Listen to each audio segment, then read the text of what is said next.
안녕하세요. 라이프 디자인 캠퍼스 지기 꾸벅이 박종규입니다. 오늘은 직업상담사 1차 시험 대비 직업상담학 중에서 생애진로 사정과 제노그램, 즉 직업 가계도에 대해 시험에 나오는 핵심 부분만 모아서 설명드리겠습니다. 생애진로 사정은 아들러의 개인 심리학의 바탕을 두었고요. 그 구조는 진로 사정, 그러니까 무슨 일을 했는가, 전형적인 하루 강점과 장애, 그리고 요약으로 이루어져 있습니다. 진로 사정은 아들러의 개인 심리학에는 바로 작업자, 학습자에 해당되고요. 전형적인 하루와 강점과 장애는 개인의 역할에 해당됩니다. 생애진로 사정은 기본적으로 면담 초기에 발생하는 사건이고요. 효과적으로 정보 수집을 하기 위한 구조적인 면담 기법입니다. 정리하면 이렇습니다. 생애진로 사정은 아들러의 개인 심리학에 기초를 두었고요. 초기 면담 과정이고 구조화된 면접 기법입니다. 그 구조는 진로 사정, 전형적인 하루, 강점과 장애, 그리고 요약으로 이루어져 있습니다. 생애진로 사정의 네 가지 구조 중 첫 번째인 진로 사정 부분은 작업자의 역할에 따라서 진로 사정을 하는 거고요. 이것은 프레디저의 자료, 관념, 사람, 사물의 이론에 바탕을 두고 있습니다. 두 번째 구조인 전형적인 하루는 기본적으로 내담자가 생활을 어떻게 조직하는지, 어떻게 계획을 짜서 움직이는지, 생활하는지를 알아보는 거고요.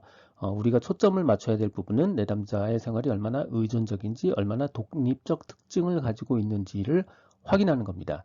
마지막 제노그램은 그 제노그램의 제니 세대란 뜻이고요. 그램이 그림이란 뜻입니다. 그래서 제노그램은 세대별 직업 그림을 그리는 거고요. 우리나라 말로는 직업 가계도라고 합니다. 제노그램에 대해서는 사실 우리가 오답에 집중해줘야 될 필요가 있는데요. 제노그램과 유사한 어휘의 느낌이 나는 소시오그램이라는 말을 써서 오답을 유도하고 있습니다. 제노그램과 소시오그램 아무 관계가 없습니다.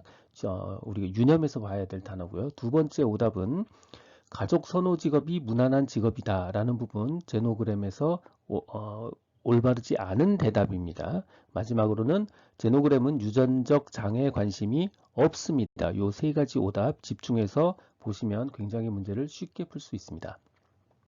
생애진로 사정은 아들러의 개인 심리학에 기초를 둔다. 이거 굉장히 중요한 지문인데요. 생각보다 이걸 기억하기가 어렵습니다. 왜냐하면 우리가 개인 심리학 그러면 제일 먼저 머릿속에 어떤 생각이 떠오르냐면 이기주의, 개인주의 할 때 개인주의가 떠올라요. 그런데 아들러의 개인 심리학은 개인주의하고 아무 관계가 없습니다.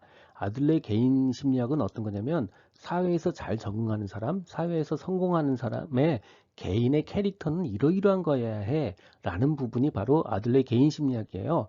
좀 더 쉽게 그냥 단정적으로 얘기하면 사회에서 성공하는 개인은 이런 사람이야 라는 이야기가 아들러의 개인 심리학이에요. 좀 더 우리 현대식으로 표현하면 기억이 훨씬 쉽습니다. 뭐냐? 우리 훌륭한 사람은 어떤 사람이죠? 첫 번째, 일 잘하는 사람, 작업자죠. 두 번째, 공부 잘하는 사람, 학습자죠. 세 번째, 개인의 캐릭터가 훌륭한 사람, 개인의 역할입니다. 이게 아들러의 개인 심리학이에요. 이거를 아들러의 개인 심리학을 생애진로 사정은 1대1 매칭해서 작업자와 학습자에 상응하는 게 진로 사정과 교육 이력이고요. 이 사람이 무슨 일 했나.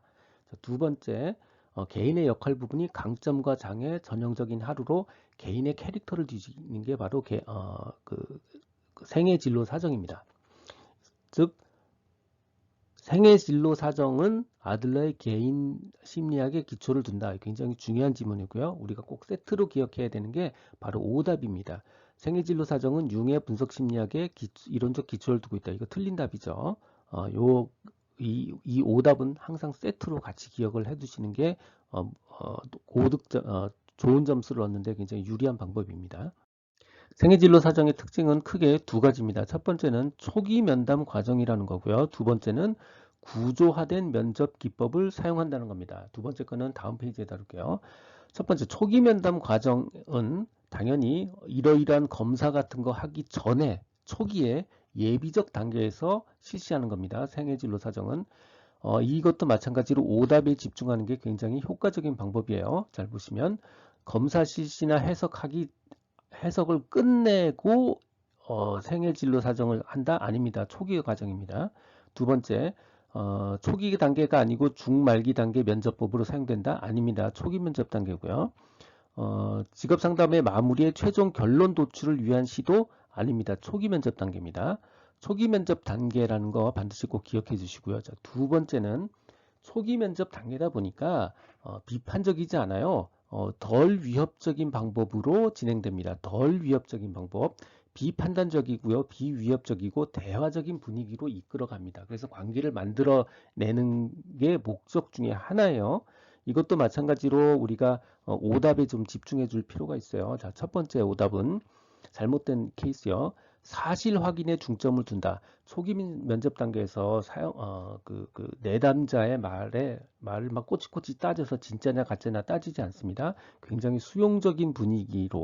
어, 그, 수용적인 분위기로 면담을 진행합니다. 사실 확인에 중점 두지 않습니다. 두 번째, 인쇄물이나 지필 도구를 활용하면서 진행한다. 막 시험 보고 27가지 이유를 적으라고 그러고 막 이런 거 안 합니다. 그냥 대화하면서 편하게 이야기해요. 생애진로 사정 단계에서 막 종이 같은 거 쓰지 않습니다. 세 번째 오답, 표준화된 진로 사정 도구의 사용이 필수적이다. 무슨 뭐 표준화된 진로 사정 막 시험지 4장 꺼내가지고 시험 보세요 이런 거 안 합니다. 최종 결론, 부담을 주는 지필 도구나 진로 사정 도구를 사용하지 않습니다. 다시 최종 정리할게요. 생애 진로 사정은 초기 면담 과정이고요. 굉장히 덜 위협적인 우호적인 방법으로 면담을 진행합니다. 이거 두 가지 기억해 주세요. 생애진로 사정의 두 번째 특징은 구조화된 면접 기법이라는 뜻입니다. 구조화됐다는 거의 의미는 뭐냐면 상담자가 이렇게 이미 틀을 가지고 있다는 뜻이에요. 이렇게 틀을 가지고 있어서 야, 첫 번째는 직업 물어보고 자, 두 번째는 그 사람의 장점, 단점 이런 거 한번 확인해 봐. 그리고 세 번째는 이 사람이 하루를 어떻게 보내는지 한번 확인해 보고 네 번째는 요걸 전부 다 같이 서로 얘기해 보면서 요약해 봐. 이런 틀을 가지고 있다는 얘기예요. 이렇게 틀을 가지고 있으면 크게 도움이 되는 게 뭐냐면 굉장히 빠짐없이 내담자의 정보와 행동을 이해할 수 있습니다. 혹시 실수해서 빠지는 법이 없어요. 그다음 두 번째 이렇게 딱 틀을 가지고 있기 때문에 짧은 시간에 체계적으로 정보를 수집할 수 있습니다. 이게 생애 진로 사정의 구조화된 면접 기법의 특징이고 그 하나, 둘, 셋, 네 가지가 각각의 구조입니다. 생애진로 사정의 목적은 크게 이야기하면 딱 두 가지입니다. 첫 번째, 상담자가 내담자를 이해하는 거예요. 상담자가 내담자를. 두 번째는 내담자가 스스로 자기 인식을 할 수 있도록 도와주는 겁니다. 첫 번째, 상담자가 내담자를 이해한다는 건 무슨 뜻이냐면 내담자의 사고 과정을 이해하고 내담자의 사고 자체를 이해하는 게 아니고 내담자가 어떤 식으로 생각하는지 하는 사고 프로세스를 이해해서 이 사람의 행동을 통찰할 수 있도록 도와주는 거. 자, 두 번째, 이 사람의 내담자의 직업 경험이나 교육 수준을 파악하는 거. 세 번째, 그럼으로써 내담자에 대한 가장 초보적인 직업 상담 정보를 얻는 질적인 절차가 곧 생애진로 사정입니다. 다시 더 쉽게 얘기하면 그냥 상담자가 내담자를 이해하는 과정이에요. 자, 두 번째, 내담자가 자기 스스로를 인식할 수 있도록 자기 레벨이 내 레벨이 이거구나라는 걸 알 수 있도록 도와주는 거예요. 자기 인식 개선 부분입니다. 그러니 오답으로는 자기 평가를 방지한다 이런 것 아주 명확한 오답이에요. 내담자 자신의 기술과 능력에 대한 자기 평가를 방지한다 이거 명확한 오답이고요. 가급적이면 자신의 가치, 자신의 인식에 대한 정보를 충분히 제공합니다. 이런 과정은 사실은 생애진로 사정의 맨 마지막에 있는 요약 과정에서 이런 과정을 내담자 자기인식 과정을 장려할 수 있습니다. 생애진로 사정의 네 가지 구조 중 첫 번째에 해당하는 진로 사정 부분입니다. 우선 생애진로 사정은 크게 네 가지로 되어 있어요. 진로 사정, 전형적인 하루, 강점과 장애, 마지막 요약 이렇게 네 가지로 되어 있는데 이번 편에는 진로 사정에 대해서 다루겠습니다. 진로 사정은 결국은 뭐냐면 이 사람이 이 내담자가 어떤 직업 경험을 가지고 있느냐 혹은 어떤 진로 계획을 가지고 있느냐를 판단하는 거예요. 즉 직업 경력에 대한 정보를 수집하는 겁니다. 대표적인 오답으로는 그런데 직업 경력을 수집하는 거지 그 사람의 직업 전문 지식을 분석하는 거 아닙니다. 직업 상담사가 전문 지식을 분석할 능력도 없을 뿐만 아니라 그 전문 지식을 분석하는 것은 생애진로 사정에 해당하지도 않습니다. 직업 경력을 조사하는 거예요. 전문 지식 아닙니다. 자, 두 번째, 이 직업 경력을 조사하는 것은 바로 작업자의 역할, 작업자의 역할에서 그 직업 경력을 조사하는 건데 바로 프레디저가 말한 자료, 관념, 사람, 사물, 이 사람이 직업이 사물에 디펜던트한 직업인지 뭐 사람의 관계에 디펜던트한 직업인지 이런 작업자의 역할을 바탕해서 내담자의 경력을 분류합니다. 그래서 굉장히 중요한 단어인데 프레디저의 작업자의 역할, 자료, 관념, 사람, 사물 요거 같이 세트로 기억해 주셔야 되고요. 대표적인 오답으로는 프레디저의 작업자의 역할인데 그거를 기술 확인이라고 함정을 파서 그 오답 지문을 냅니다. 기술 확인 아니고 작업자 역할이에요. 어, 우리가 직업 경험이 있는 사람은 이렇게 진로 사정을 하면 되는데 직업 경력을 뒤지면 되는데 만약에 그런 게 없는 사람일 경우에는 가계도를 뒤져서 직업 가계도를 뒤져서 이 사람의 그 관계를 판단할 수 있습니다. 또 진로 사정의 마지막에 오답의 케이스 중에 하나가 뭐냐면 우리가 하는 거는 진로 사정입니다. 검사, 조사하는 거 사정, 조사해서 정하는 거예요. 사정, 조사. 그런데 우리가 이 진로 사정에서 직접적인 훈련을 하거나 직접적인 평가를 하지 않습니다. 사정한다는 뜻은 내담자를 탐색한다는 뜻이지 훈련을 하는 게 아닙니다. 그래서 훈련 및 평가, 진로 사정에 해당되지 않는 오답입니다. 오답 두 가지 전문 지식 아니고요. 프레디저의 기술 확인 아니고요. 훈련 및 평가 아닙니다. 요 오답 반드시 같이 기억해 주세요. 생애진로 사정의 구조 네 가지 중 두 번째 전형적인 하루와 세 번째 강점과 장애, 네 번째 요약에 대해서 간단하게 말씀드리겠습니다. 전형적인 하루는 기본적으로 개인의 자신의 생활을 어떻게 조직하는지 무슨 얘기냐면 하루 생활을 어떻게 계획하고 어떻게 생활해 나가는지를 발견하는 것입니다. 좀 더 다시 얘기하면 생활을 어떻게 체계적으로 계획을 세워서 생활을 어떻게 체계적으로 행동에 옮기는지 그리고 그걸 자발적으로 스스로 이렇게 움직여주는지를 확인하는 겁니다. 전형적인 하루는 그래서 기본적으로 이 사람의 개인의 특성이 의존적인지 독립적인 성격을 가지고 있는지 자발적으로 움직이는지 혹은 체계적으로 잘 갖춰져 있는지에 대한 개인의 특성을 확인하는 거예요. 전형적인 하루에서 기억해야 될 단어. 자, 첫 번째, 생활을 어떻게 조직하는지, 생활을 체계적으로 조직하는지, 조직하는지라는 단어에 집중하셔야 되고요.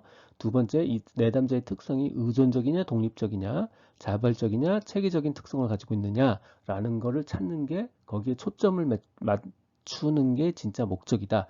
기억하셔야 되고요.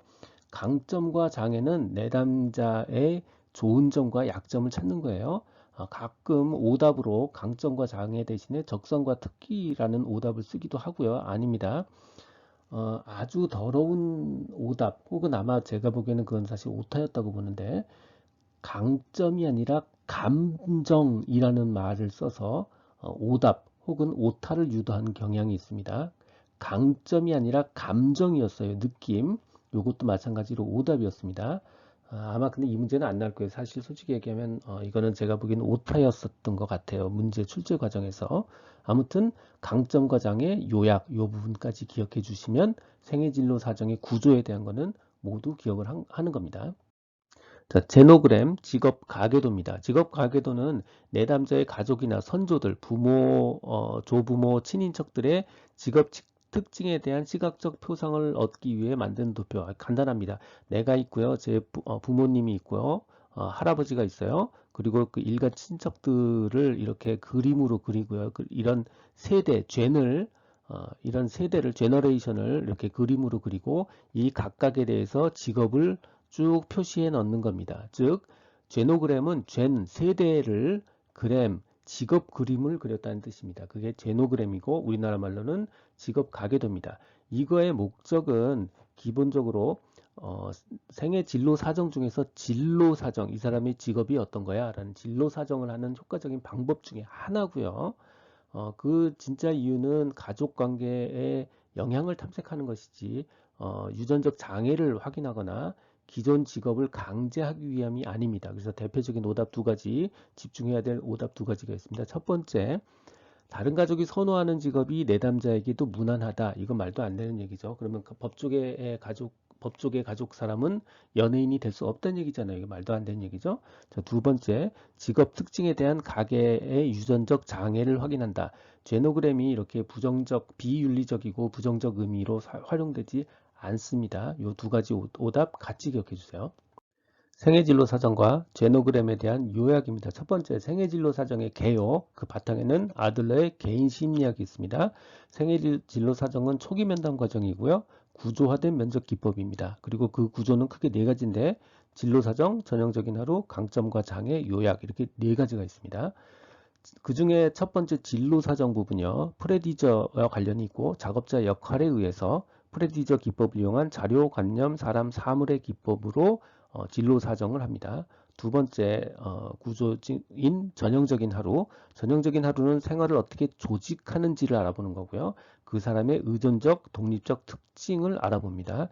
마지막 제노그램. 제노그램은 세대란 뜻이고요. 그램, 직업 그림이란 뜻이에요. 그래서 이 문제는 오답에 집중할 필요가 있고요. 제노그램하고 말이 비슷한 소시오그램이라는 말을 써서 오답을 유도합니다. 이 말 관심 있게 아주 주의 깊게 나누어서 구분해서 봐야 되고요. 두 번째 오답, 가족 선호 직업이 무난한 직업이다. 오답이고요. 마지막, 유전적 장애에 관심이 있다. 오답입니다. 요 부분까지만 기억을 해주시면 아마 생애진로 사정과 직업 가계도 부분은 무난하게 좋은 점수를 받을 수 있을 거라고 생각합니다. 이 내용은 블로그와 전자책에 동일하게 그대로 있습니다. 필요한 분들을 위해 관련 링크는 동영상 아래에 정보창에 넣어두겠습니다. 도움이 되셨다면 좋아요, 구독 부탁드립니다. 지금까지 라디캠지기 꾸벅이 박성규였습니다. 감사합니다.